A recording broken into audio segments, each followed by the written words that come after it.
النادي اتباع.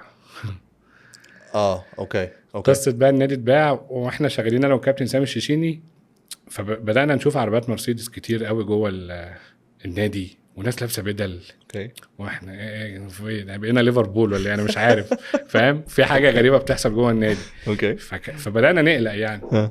بس كابتن سامي الشيشيني عنده معلومات، قال لي محمد انا حاسس النادي بيتباع. اوكي ده كان للشركه الاماراتيه؟ لا للمعالي المستشار مع المستشار. اوكي. فانا برضو قلقت، فاكلم مستر محمود يقول لي لا مفيش حاجه ده سبونسر بس اصبر شويه. اوكي اقول له ماشي. فهو طبعا خايف بقى فاهم يقول احسده، فكان بيدار على شمعته يعني. اوكي بعد يومين 3 قال لي محمد احنا بعنا النادي. اوكي قلت له الله وانا هروح فين بقى ان شاء الله. انا بقيت بقى مدير كوره وسبت كابتن علي بقى وبنامش ولابس نفس اللبس 5 ايام يعني مش هينفع. هنرجع للصفر تاني مش راضي يسيبنا. هو في ايه يا جماعه؟ اوكي فقال لي اصبر بس اللي جاي خير ليك، واحنا بعنا النادي وبس الناس اللي جايه دي ناس هتعمل حاجه تانية وهتغير شكل الرياضه في مصر. ماشي خلاص اعمل ايه، انا مش هوقف بيع يعني، انا مالي. فخلاص هو نصيبي كده.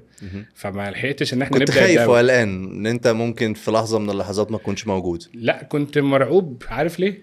لانه واثق ان النفوس بتتغير بتاعه الناس، فاللي هيقف جنبك يعني اللي عايز يساعدك هيتغير. واللي انت متعشم فيه، انا دايما عاشم في ربنا بس في اوقات النفس ضعيفه فبتتعشم في ناس ان هم بس يبقوا سبورت ليك يقفوا جنبك فاهم. فانا كنت واثق ان الناس بتتغير بسرعه، فما كنتش عايز ارجع لده. اوكي فده القلق. انما فكره ان انا ابدا تاني من الصفر عادي، انا جاي من رابعه 3، فانا عندي الجلد ده وعندي الغل بتاع النجاح ده. فماشي. بس المشكله الناس بقى يعني، انا حصل اصلا معايا اول ما النادي اتباع، احد الناس اللي كانوا مقربين مني جدا كلمني ها النادي اتباع. فرحان فيك؟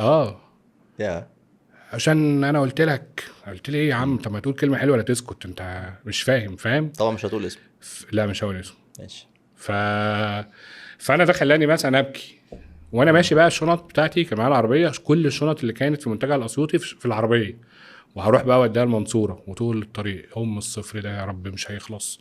جالي المكالمه دي قفلت لي الحياه، دست عليك اكتر. قلت حلو ماشي يعني، هحتاج وقت عم اتعافى يعني فاهم.